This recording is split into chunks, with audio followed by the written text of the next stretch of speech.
मुबस्मिलन व मुहम्दिलन व मुसल्लियन व मुसल्लिमा अम्मा बाद फ़क़द क़ाल अल्लाहु तबारक व तआला फ़ी कलामिहिल मजीद वल फ़ुरक़ानिल हमीद अऊज़ु बिल्लाहि मिनश शैतानिर रजीम बिस्मिल्लाहिर रहमानिर रहीम या अय्युहल्लज़ीना आमनू ला तदख़ुलू बुयूतन ग़ैर बुयूतिकुम हत्ता तस्तअनिसू व तुसल्लिमू अला अहलिहा ज़ालिकुम खैरुल लकुम लअल्लकुम तज़क्करून सदक़ल्लाहुल अज़ीम। मेरे मुअज़्ज़ज़ दोस्तों, बुज़ुर्गों, मुहतरम सामिईन, आज मैं आप हज़रात के सामने मुख्तसरन ये कहना चाहूँगा कि लफ्ज़ इस्तिज़ान यानी इजाज़त तलब करना और सलाम करना, यानी अपने घर के अलावा किसी गैर महरम गैर रिश्तेदार के घर में या किसी रिश्तेदार के घर में भी दाखिल होना चाहो तो सबसे पहले इजाज़त है। ये जो अल्लाह की कुरान की आयत है, हत्ता तस्तानिसू से जमहूर मुफस्सिरीन के नज़दीक इससे मुराद इजाज़त तलब करना व तुसल्लिमू और उनके घर वालों को सलाम करना।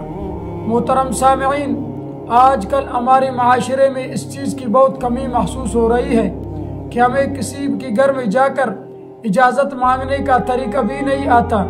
मुहम्मदुर रसूलुल्लाह सल्लल्लाहु अलैहि वसल्लम मुबारक के तर्ज़ व तरीका हमें मालूम भी नहीं है।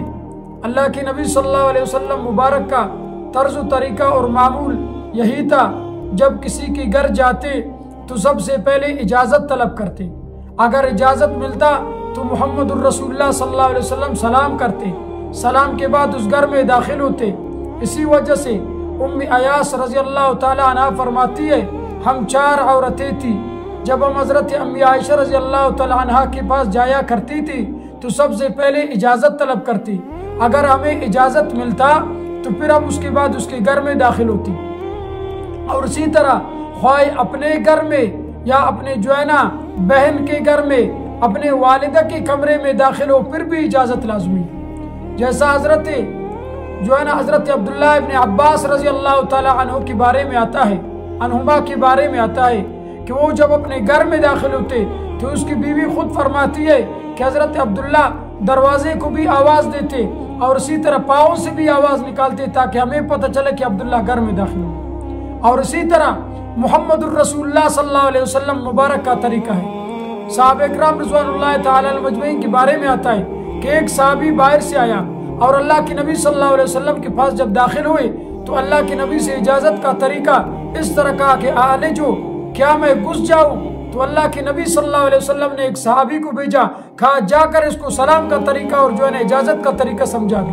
तो इस सहाबी ने बात को सुना और खुद कहा अदखुलू, क्या मैं दाखिल हो सकता हूँ या रसूल अल्लाह? तो अल्लाह के नबी ने उसको इजाज़त दी और घर में दाखिल हो। और इसी तरह जो है ना हम जब किसी के घर में दाखिल हो गैर महरम के, सबसे पहले जो है ना इजाज़त लाज़मी है। इजाज़त के बाद सलाम।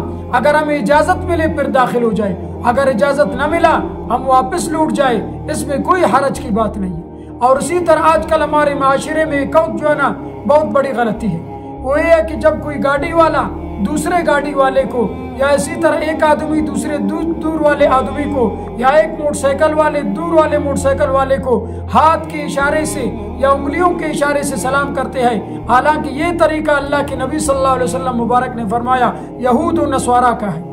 असल सलाम का तरीका यह है जमहूर उलमा के नज़दीक, ठीक है अगर दूर है आपके अल्फाज नहीं सुन सकते फिर जो है ना आप मुंह से लफ्ज़ अस्सलामु अलैकुम भी अदा करो और हाथ का इशारा भी करो, फिर भी ये सुन्नत अदा होगा। और इसी तरह मुसाफिया करना 2 हाथों से है, एक हाथ से नहीं है। इसी वजह से हज़रत अब्दुल्लाह इब्न अब्बास रज़ी अल्लाह तआला अन्हु फरमाते हैं, मैं अल्लाह के नबी सल्लल्लाहु अलैहि वसल्लम के साथ हाथ मिला रहे थे तो बैन कफ़ै यानी मेरे हाथ अल्लाह के नबी सल्लल्लाहु अलैहि वसल्लम के दोनों हाथों के दरमियान थे। तो मेरे मुअज़्ज़ज़ दोस्तों, दुआ है अल्लाह रब्बुल इज़्ज़त हमें जो है ना किसी के घर में दाखिल हो जाए, हमें अल्लाह रब्बुल इज़्ज़त इजाज़त मांगने का तरीका और इसी तरह इन बातों पर अमल करने का तरीका अल्लाह रब्बुल इज़्ज़त हमें सिखलाए और अल्लाह रब्बुल इज़्ज़त हमें इन बातों पर अमल करने की तौफीक दे। व अक़ूलु क़ौली हाज़ा व आख़िरु दावाना अनिल हम्दुलिल्लाहि रब्बिल आलमीन।